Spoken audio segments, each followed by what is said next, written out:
Muy buenas tardes, estimados radioescuchas. Un gusto estar con ustedes una vez más en este su programa Futuro en Acción. Hoy vamos a tener como invitado al ingeniero Aldo Faiduti. Él es presidente de Sorbeto. No sé si está conectado ya.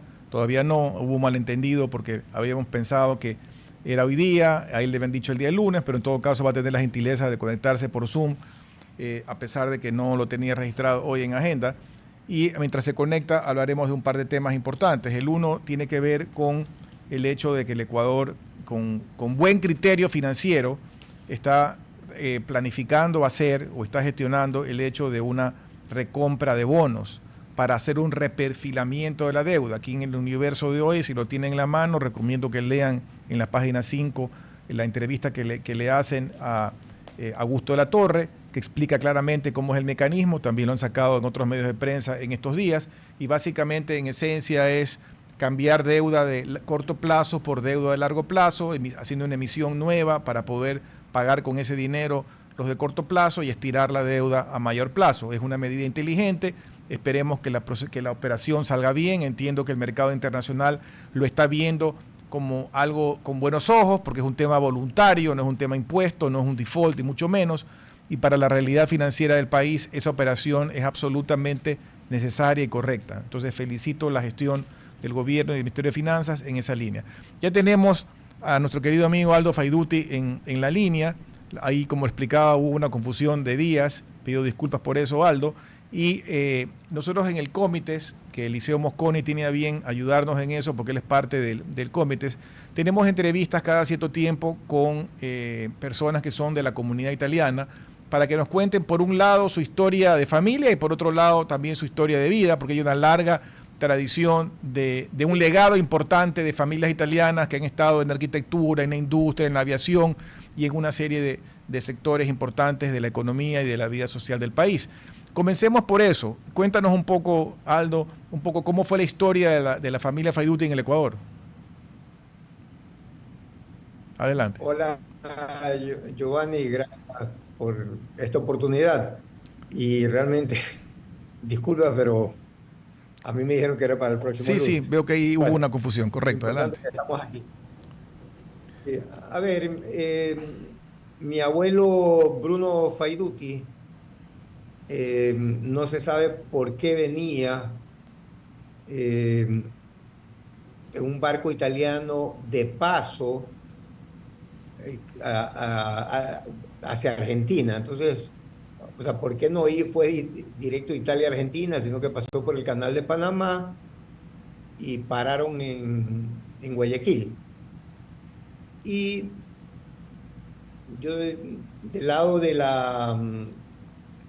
¿cómo es? De la familia materna de mi papá también son descendientes italianos, la familia Vale. Mi papá es Faiduti Estrada, pero mi abuela era Estrada Vale. Entonces, el abuelo de mi papá era italiano también. Perdón, el bisabuelo era italiano también. Entonces, me imagino que en aquella época, estamos hablando de 1800, no, perdón, 1920 por ahí, los italianos iban al puerto cuando llegaba, se chismeaban, pues, cuando había un barco italiano para ver qué ¿Qué? podían comprar, aceite de oliva, pasta, cosas que extrañaban. Entonces mi abuelo conoció, perdón, sí, mi bisabuelo, mi tatarabuelo conoció a mi abuelo, perdón, mi bisabuelo conoció a mi abuelo y lo invitó a la hacienda porque se paraba el barco creo que una semana, porque mi abuelo venía graduado de agrimensor, acaba de terminar la guerra y para que lo ayuden en una medición de una hacienda en Taura. Y mi abuelo fue llevando a mi abuela que tenía 15 16 años y se enamoró perdidamente. Y él venía con un grupo de compañeros que se habían graduado en Italia, pero no había trabajo. Y él dice, no, yo me quedo aquí. Y todos sus amigos se fueron a Argentina. O sea, fue un amor a primera vista. Y allí se quedó. Él soñaba con ser arquitecto, propuso a la Universidad de Guayaquil que no había arquitectura y el rector le dijo, bueno, yo puedo abrir porque hay gente graduada en el exterior de arquitectos, yo puedo abrir la facultad, pero tú te encargas de conseguir los alumnos. Cumplió y fue el primer egresado De arquitectura. de la Universidad de Arquitectura. Era arquitecto e ingeniero civil, era una sola profesión en aquella época. Porque el Y legado de ahí usted, nació no, no sabía que entraron por el lado de arquitectura, porque más bien, por ejemplo, tu papá es un prestigioso abogado y además internacionalista, diplomático, conocía ese legado y ustedes también por el área productiva, pero la parte de arquitectura no la conocía. No, mi abuelo fue y hizo algunos edificios acá, como venía, no sé, se cortó. No, no, aquí estamos, aquí estamos. Ah, se me vio una pantalla. Bueno, entonces hizo algunos edificios de la familia Marriott, casas de ellos. No, no, hay algunas casas todavía que todavía existen en Guayaquil, no las tengo muy bien ubicadas. Ah, y su tesis de grado fue un refugio antiaéreo para Guayaquil, como había el conflicto de Perú y él venía de la guerra, y se ganó el premio Contenta sobre esa tesis. Y dime una cosa, la tradición, digamos, en tu familia, ¿qué tan fuerte se ha mantenido el vínculo con Italia, la tradición, con las tradiciones italianas? Así, porque algunas familias descendiente italiana, unas están más separadas, otras más unidas, mantienen más vínculos. ¿Cómo ha sido en el caso de ustedes? A ver, yo lo que tengo entendido, como los Faiduti somos de Udine, y que es el norte, y a veces Udine era italiana, a veces era austriaca, que mi papá no entiende por qué tenía muchos amigos italianos, pero todos del norte. Ok. O sea, dice como que él notó, después con los años se dio cuenta como que había un regionalismo Claro, por supuesto. entre el norte y Entre el del norte y el sur. sur. Entonces, sus amigos eran gente del norte y muchos austriacos o croatas o yugoslavos que eran en esa época.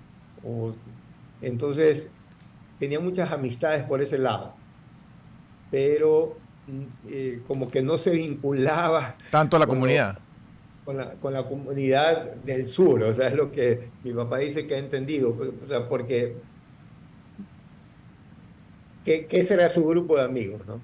Y es más, yo tengo un tío, bisabuelo, tatarabuelo, mucho tuve, que él era el cardenal de Austria, ¿no? El confesor de los reyes de Austria. Y dentro de la familia Faiduti había peleas porque este tío tatarabuelo se sentía austriaco, era orgulloso. En cambio, del lado de mi papá se sentían orgullosos de ser italianos. Italianos. Y al otro, al cardenal, le convenía ser austriaco, porque en el momento que ya no era, podía ser cardenal Claro. de, Y para la gente que nos de Austria. escucha, por ejemplo, el famoso jugador de tenis Sinner, él viene de esa zona que está entre Austria, Correcto. al lado de Austria, ¿no? Y ahí hay cierto conflicto porque muchos se sienten más de más que italianos, se sienten de ahí, de la zona de Tirol italiano, pero no se sentían tan italianos, ¿no? Correcto, pero del lado de mi papá y todos nosotros nos sentimos con orgullo Italianos. italiano. Y lo que A te... ver, luego, Sí, mi papá, mi abuelo murió cuando tenía 50 años, o sea, yo no lo conocí, y mi papá siempre nos habló cuando hubo, Italia creo que fue el primer país de Europa que abrió esto de los pasaportes, de la doble nacionalidad. Y como mi papá siempre estaba metido en este tema internacional, en los años 80 nos sacó a todos pasaporte. italianos y todos nos sentimos muy orgullosos. Pero mi papá nunca aprendió Italiano. italiano y yo creo que hubo más vínculos. Sí viajó muchas veces a Italia a conocer él conoció Ok. a su abuela en Udine. Tengo todavía parientes en Udine, conocí a sus tíos. Yo también conocí a tíos, hermanos de mi abuelo, eran altísimos, por eso que mi hermano Bruno es muy alto. Mi abuelo medía 1,86 y era el más bajo creo que eran dos Wow, hermanos. Entonces yo conocí a un tío Aldo, que se llamaba igual que yo, y medía como 2,5 metros. wow. Y luego, en que más se acercó ya a Italia, fue ya conmigo. A mí me mandaron a la Perullina, y viví un año en Italia con mi esposa María Fernanda, que también es descendiente de Italiano. italianos descalzi. Y entonces ahí vino, ahí aprendimos italiano, de ahí comenzamos a mandar nosotros a nuestros hijos a Italia que aprendan. Y ya mis hermanos también, tengo un sobrino, el hijo de Bruno, que estudió en Italia, en la Bocconi. Entonces fue habiendo mucho más vínculo, ¿no? Con los italianos. Y hablando de tu visita a Italia, donde fuiste por la Perullina, pero allí cuéntanos un poco cómo te enlazas tú con el mundo de los helados, del cual tú eres pues un ícono aquí A en el ver, Ecuador. gracias. A ver, la Perugina en aquella época del grupo Buitoni, porque ahora pertenece a Nestlé, nada que ver la Perugina de la época Buitoni Con la de ahora. con lo que da ahora, en el sabor, en nada. Es más, ellos ya no fabrican chocolates. Cuando compró Nestlé, le encargó a un grupo muy grande, que es de estos grandes productores de chocolate, que se encarguen de abastecerlos. La Perugina tenía una tradición muy grande en chocolates de altísima calidad, que hacían unos procesos bien complicados y me imagino que costosos. Por eso es que Nestlé, que está en un mercado más de chocolate de combate, en cambio Perugina en una época de chocolate de calidad. Em, Ellos tenían un edificio de investigaciones. El grupo Buitoni era lleno de productos, de diferentes productos. Tenían panetones, chocolates, barras energéticas. Me acuerdo ahora, lo más común es ver en un supermercado barras Energética. de estas nutricionales. En esa época no existía. Y ellos fabricaban una barra muy especial, que yo tengo la receta todavía, que exportaba, iba un avión Hércules a Kuwait. Kuwait es un país tan rico, desde el aeropuerto de Perugia, llevando estas barras para el desayuno eh, escolar en Kuwait, y luego se sobreentendía que un soldado podría sobrevivir un día con cada barrita de lo De energética. lo denso en nutrientes, ¿no? Sí, sí. Sí, una barra tipo un turrón, ¿no? Y eso ya no se produce. No, pues nada de eso. Nestlé todo eso lo eliminó. Me imagino que fue un contrato también, pues, determinado con Kuwait, con el gobierno de Kuwait. Y yo tuve la suerte, porque a mí quien me manda a Italia fue Isidro Romero. Ok. Yo no lo conocía. eh, bueno, quien me conocía a mí era Juan José Vilaseca. Él tenía una amistad con mi papá y a mí siempre me gustó trabajar en las vacaciones, iba a trabajar en algo con él, Ok. en diferentes industrias, entonces me tenía afecto. Isidro Romero era socio de Vilaseca, Juan José Vilaseca en Ecuajugos. Entonces, en una conversación le dijo, ¿conoces a alguien de confianza como para mandarlo a la Perullina a preparar? Porque aquí habían 5 técnicos que ganaban en dólares, el Ecuador se estaba devaluando, entonces ya era insostenible. Me propuso, yo dije, levanté la mano, me Vamos. anoto. Sí, entonces me entrevistó Isidro, me imagino que le caí bien y me envía para allá. Entonces yo ya tenía 5 años de enamorados con mi esposa, con lo que hoy en día es mi esposa. Le propuse matrimonio y nos fuimos los dos. Nos casamos y nos fuimos los dos. Y entonces tuve la suerte de que no me mandaron a trabajar, sino que fue un programa de entrenamiento, que no es lo mismo cuando uno va a trabajar, porque si bien aprendes, pero haces lo mismo una rutina. Correcto. Acá era un programa de un año de que me tenían que enseñar, me ponían a la mejor gente. Entonces fui afortunado. Yo era un pelado, tenía 22 años, el más joven de toda la Perullina, que era una fábrica gigante, como de 2000 y pico de empleados, que era una ciudad, ¿no? La Perullina era lo más importante de todo Perulla. Toda Perulla vivía a costillas De la Perullina. de, de la Perullina, o negocios, había imprentas que abastecían la Perullina, o sea, de todo, ¿no? Entonces, eh, el más joven tenía 35 años, que hasta el día de hoy es muy amigo mío. Y entonces me veían sin celo, porque entre ellos, siempre en todos estos grandes grupos, siempre hay celos, el uno trata de escalar, y conmigo no existía eso. No iba a hacerlo porque más tú estabas planificado de venir a Ecuador de regreso. O sea, no ibas a competir con ellos. Exacto. Y era un pelado, ¿no? Que no, y fui sin saber nada. Entonces yo me hacía el tonto, escuchaba, anotaba, investigaba, y yo comencé a hacer escritorio en el edificio de investigaciones, Ok. de la Ricerca, que le dicen ellos.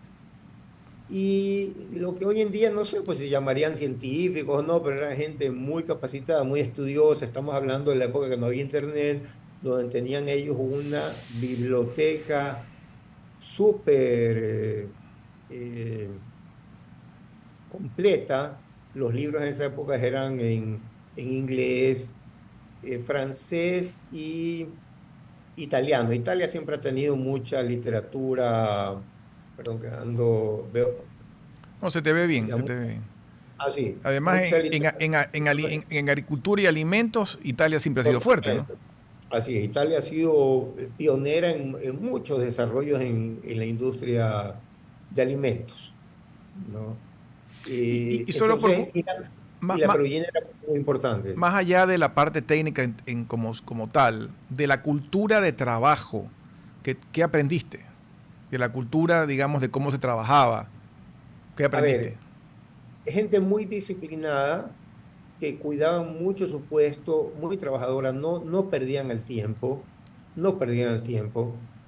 Había, me acuerdo, a las 10 de la mañana, y luego el italiano pues tenía que tomar su cafecito. Entrábamos 7:30 de la mañana, o sea, entrábamos de noche y salíamos de noche, porque Claro. estamos hablando en la época de frío más que nada, pues no. En el verano, pues ya es diferente, pero entramos de noche y salíamos de noche. Una masa de gente que entraba y que salíamos. Y entonces yo veía todos estos días y fui descubriendo sin querer de, de que me gustaba, o más claro, que tenía facilidades para la formulación. ¿No? Comencé a entrar, uno tiene sus especialidades, ¿no? Entonces me interesaba sin querer, y preguntaba todo sobre eso, el comportamiento de los ingredientes. Es que, bueno, como habían chocolates muy especiales que yo conozco, sigo estudiando sobre el chocolate, conozco bastante, me gusta, y hasta el día de hoy en el mundo entero nadie usa esa tecnología que lo usaba la Perugina. Eh, Me imagino que la dejó Nestlé por lo Por lo costoso costoso. que es, pero sacaban un chocolate Luisa, que es el chocolate más fino que tenía Perugina. Luisa es porque la inventora del bachi de la Perugina fue Luisa Españoli, que todavía existe una cadena de ropa, ¿no? Claro. Eh, Luisa Españoli fue la creadora del bachi, que lo hizo en Perugia en su casa. Pero Eh, la marca de ropa tiene que ver con ella. Sí, claro. Fue un honor porque, a ver, la historia, los dueños de la Peruña eran Luisa Españoli, pero ella se enamora de un señor Buitoni, por eso Ya. viene el grupo Buitoni. Bueno, la historia es real. Buitoni era casado y Luisa era su amante, Su digamos. pelada. Entonces, la familia Buitoni era muy rica en Perugia. Habían dos familias, bueno, la Buitoni era la conocida, la muy rica, pero esta Luisa parece que era pobre y era pues guapa. Ya. Entonces, él invierte, cuando ve que había desarrollado este bache, pues ahí nada, se invierte en ella y comienza a agrandarse. Y después ya pues comenzaron a enfrentar las dos familias y no les quedó más que ser unidos. Y entonces la Perugina siempre, hasta cuando yo estuve, era de la familia Buitoni y Españoles. Los Buitoni eran grandes comerciantes y los españoles eran, en cambio, más Más técnicos, científicos, más científicos. eran químicos, siempre estuvieron en esas ramas. Y los grandes desarrolladores de productos nuevos eran la familia Spagnoli y los Buitoni. Y entonces, algunos de ellos, no sé, pero tengo entendido una marca de ropa muy antigua, como era una señora ya de prestigio, aprovecharon el nombre para sacar la ropa Luisa Español, que tengo entendido Pero tú que ahí es, en ese año, tú no estuviste metido en el tema de los helados allá. Solo a estuviste ver, vinculado ya, con la ahí viene. formulación. Entonces, yo estaba aprendiendo de chocolates, confitería en general, de turrones, panetones, galletas, porque el grupo Buitoni estaba en todas esas líneas. Y cada semana, cada mes me tocaba un área diferente. Por eso que a mí me ha servido, yo en Sorbeto fabrico desde la salsa, las tortas, todo, porque es lo que aprendí. Y no se me ocurre ir a comprar a otro lado. Entonces, aparte que disfruto con eso. Entonces, hasta el día de hoy, bueno, y también en esa época, tú vas a Italia, hay 36.000 heladerías artesanales. O Chus. sea, en Italia es parte De la de, cultura, ¿no? de la cultura y de la economía, porque cuánto trabajo te genera. O sea, los italianos consideran y lo ven como de ellos el negocio de las heladerías artesanales. Pero esas heladerías artesanales detrás son muy, pero muy pocas las que realmente hay un heladero detrás. Lo que hay muchos lugares que compran una bolsa o una lata y dice agregue agua o leche y ponlo en la máquina. Ok. Entonces, esas artesanales porque la hacen todos los días el helado y son ricos, pero quienes desarrollan todo eso Son otros. son industrias como la Perugina. La Perugina fue una de las primeras que empezó con este negocio de hace muchos años y desarrollaban muchos helados para poder desarrollar estos subproductos. Ellos le llaman pastas. Ok. En helados le llaman pastas todos estos productos. Entonces, había un señor que yo lo veía como un viejito, Hugo Faína, que me cogió mucho afecto. Y él siempre estaba en un rincón con máquinas de helados y era como muy celoso. Pero conmigo, como me interesaba y me parecían espectaculares los helados, porque yo venía de Ecuador, donde había, primero que no había heladerías, había una de helados chinos por ahí en el centro, en una época hubo Usonápolis, Claro. pero ya habían, Y aquí habían los mantecados, más bien. Lo que salían así de la máquina. exactamente. Y Pingüino y Oso Polar, que eran paletas y el vasito, no había heladerías. Entonces, me parecían espectaculares y comencé a ver. Y luego, de esta biblioteca que te hablé, había muchos libros y yo me los podía llevar. Entonces, me los llevaba a la casa el fin de semana.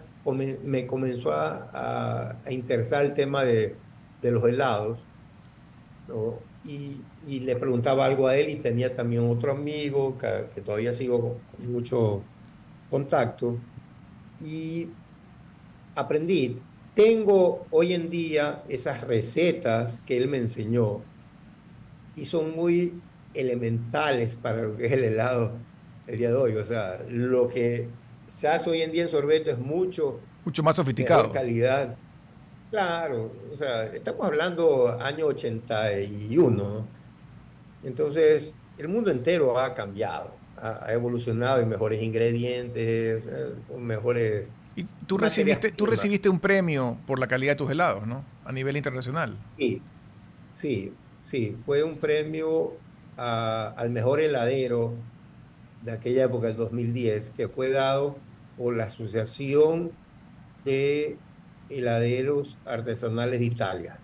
Y me lo entregó el ministro de Trabajo, porque estaba ahí, le dieron, digamos, que él me lo entregue, junto con el presidente de la Asociación de Heladeros. ¿Por qué me dieron? Lo que dijo el presidente de la Asociación de Heladeros, que me lo daban a mí, nunca supe por qué, cómo llegaron a mí todos, que me lo daban a mí porque sabían que yo hacía los helados de cero, yo no Claro, usaba pasta, y que querían que los italianos regresen a eso. regresen a sus orígenes.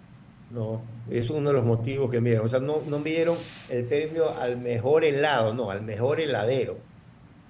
Bueno, yo he desarrollado muchos productos que son únicos en el mundo. Eh, Sobre todo, yo he investigado mucho sobre los helados light. Yo tengo un helado que no ha sido copiado todavía, que se está vendiendo en España, en una época también en Portugal, pero por unas fallas que hubieron de logística, eh, hemos salido momentáneamente De de Portugal. Portugal, ¿Con qué marca se porque vende el de España?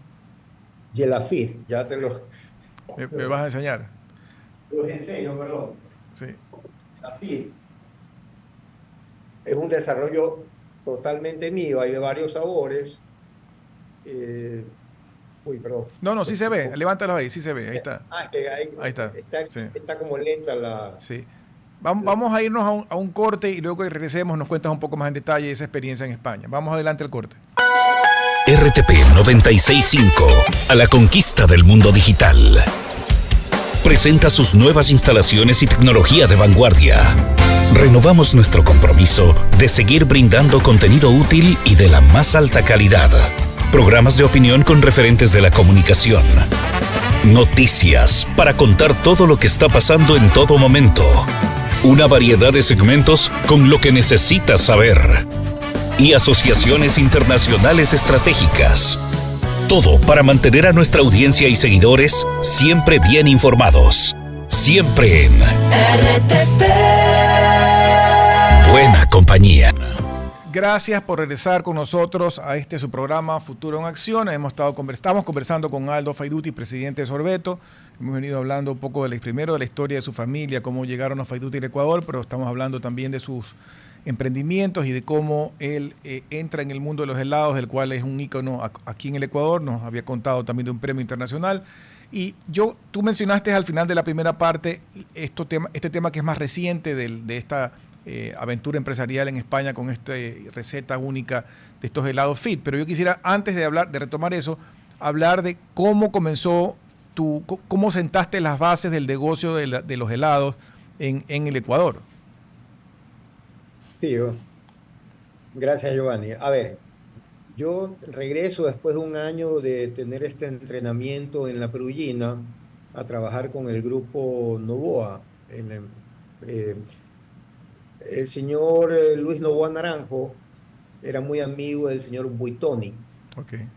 Y por primera vez, y hasta el día de hoy, Perullina le da la licencia al grupo Novoa para fabricar los chocolates acá. Era para el mercado andino.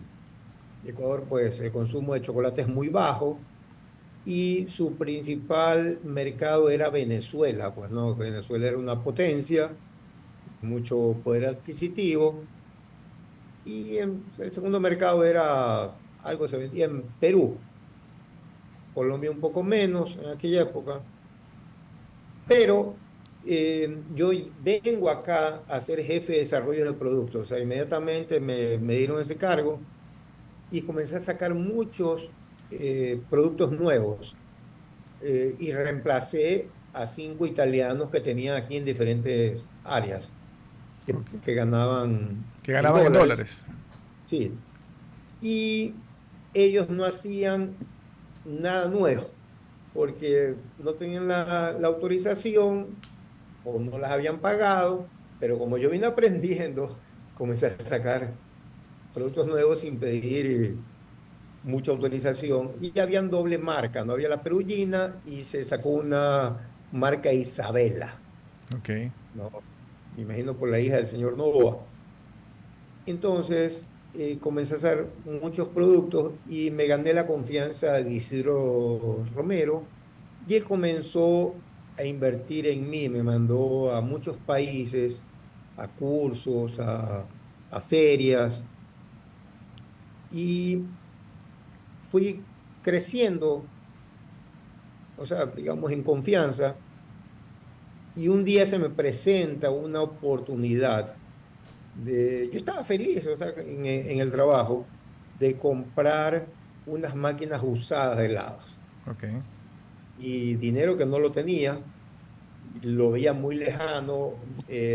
Al único que podría pedirle ayuda era mi papá, pero en esa época él estaba embajador en la Unión Soviética, donde comunicarse era Dificilísimo. imposible. O sea, uno levantaba el teléfono y solo era por esos telex, con los huequitos esos y eran, bueno. Entonces, y además estaba recién casado y a mí me educaron que una vez que te casas, Estás emancipado, como dicen en términos legales. independiente, o sea, olvídate de ayudas. Bueno, entonces se me presenta esta oportunidad y voy al Banco del Progreso, que era nuevo, y me entrevisto con el ingeniero que se murió el año pasado, creo hace 2 años, Leopoldo Falqués, y le digo, mire, yo vengo de Italia, sé hacer helados, pero no tengo un centavo, y se me ha presentado esta oportunidad, creyó en mí y me prestan el 100% de lo que estaba pidiendo. Increíble. Pero bueno, era un pelado de 22 años y me olvidé de pedir el capital de trabajo, todo eso, ¿no? Ya. Entonces fue difícil y las adecuaciones, o sea, me emocioné con las máquinas que me estaban vendiendo. Voy a donde Isidro Romero y le digo si podía poner una heladería para que mi esposa la maneje. Me dijo, encantado, con todo gusto. Pues todo lo que yo le pedía, me decía que sí, o sea, porque yo también cumplía. Entonces montamos esa heladería afuera de la casa de mi suegro, donde mi esposa nació, donde yo me casé en Octubre y Carchi, la casa de los Pérez, Ok. que era Ismael Pérez Pazmiño, pues mi suegra, pues, que diga mi esposa nació en esa casa y pusimos la primera heladería en Octubre y Carchi, ¿no?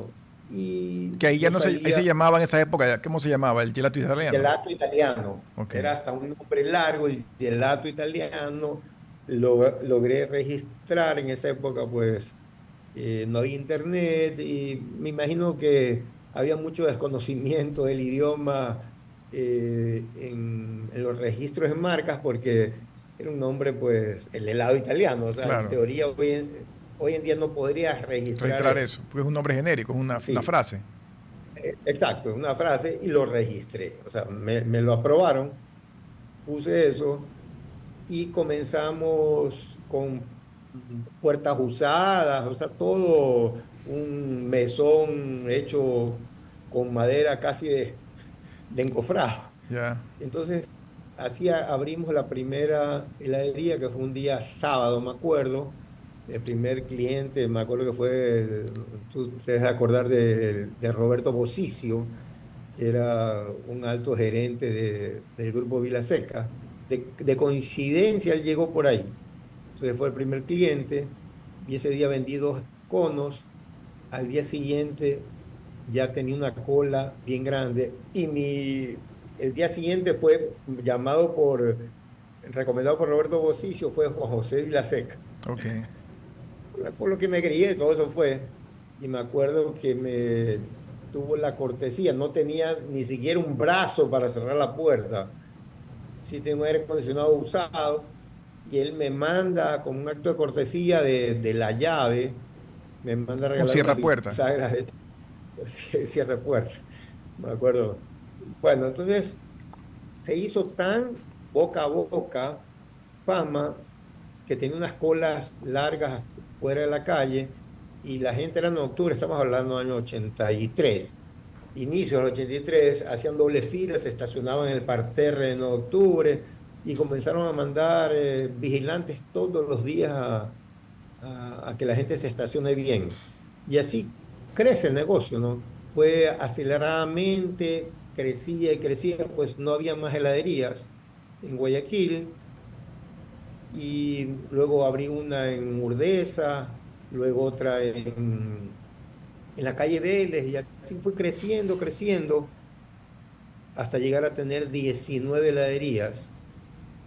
Y en eso me dio ya por el grupo Unilever compró Pingüino, comenzaron a abrir heladerías. Bueno, había unas Top Cream que ya me habían puesto de competencia y decidí entrar a lo grande. A lo grande, a la parte ya más industrial.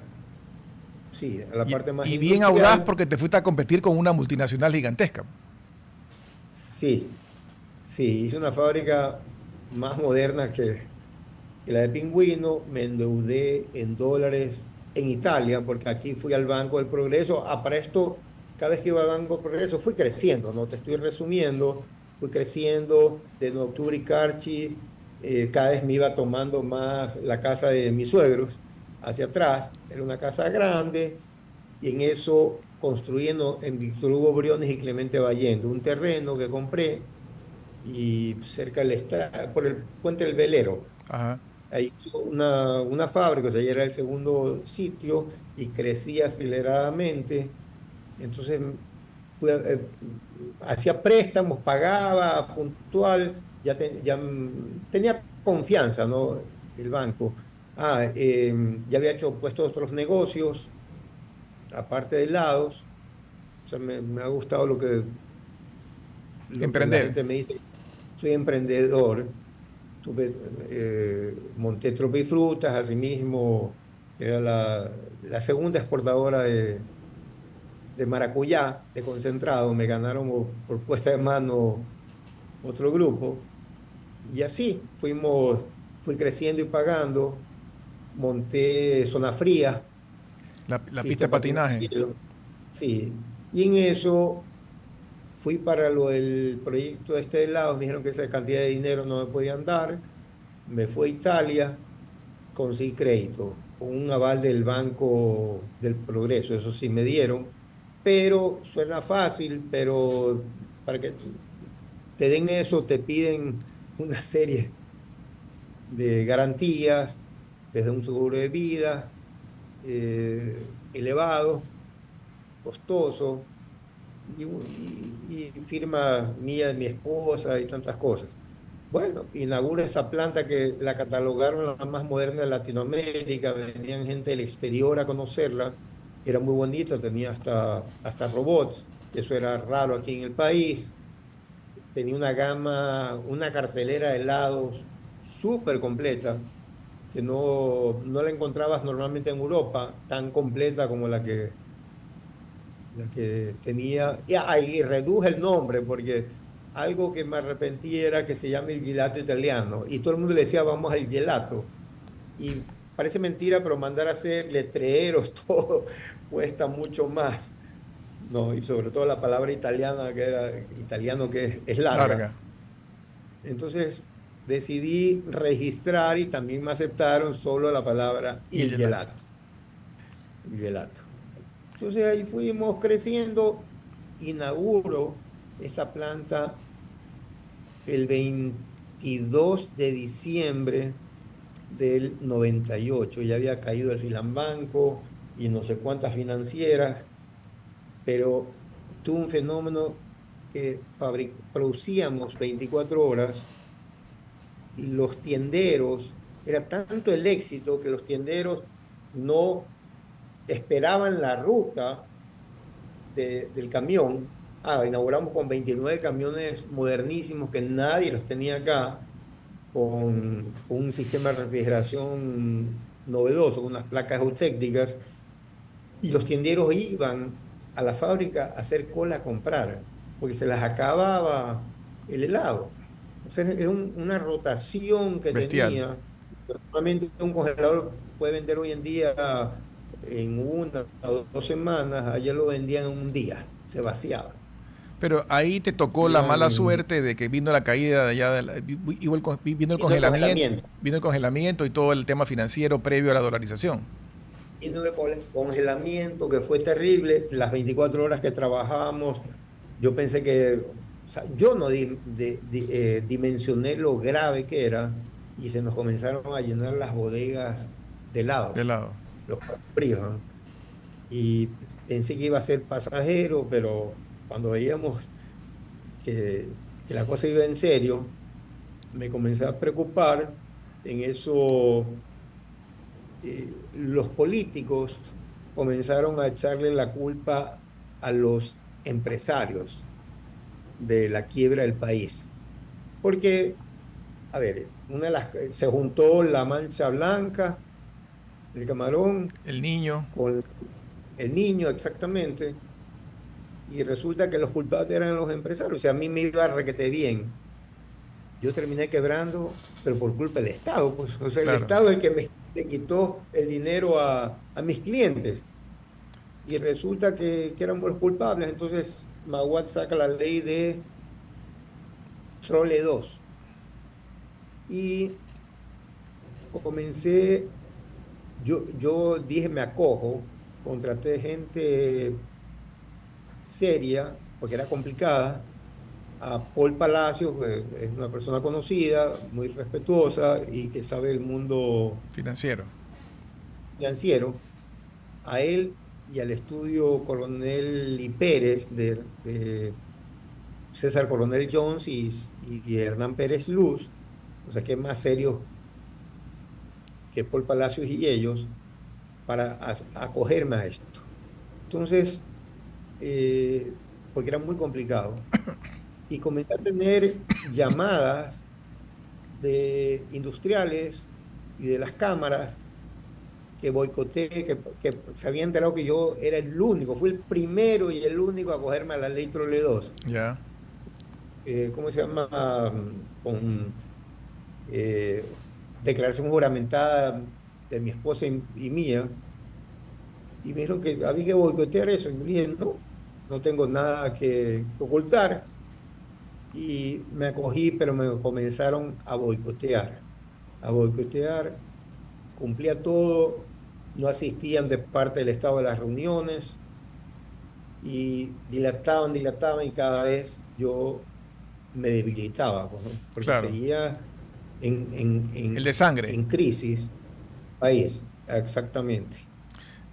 Hasta que tuve interesados del propio Nestlé de comprar y hicimos un due diligence.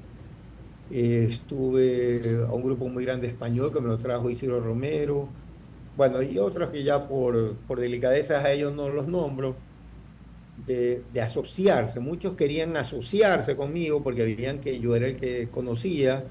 Y Nestlé sí quería el 100%. Y el Estado siempre me decía que no. Pero el Estado, ¿por qué interés tenía en boicotearte eso? Bueno, había un grupo muy conocido que dominaba a GDI-CFN y que estaba interesado que yo quiebre. Para luego comprar las cosas a precio de gallina muerta. Pero finalmente los fierros que tú tenías que eran de lujo no los compró nadie.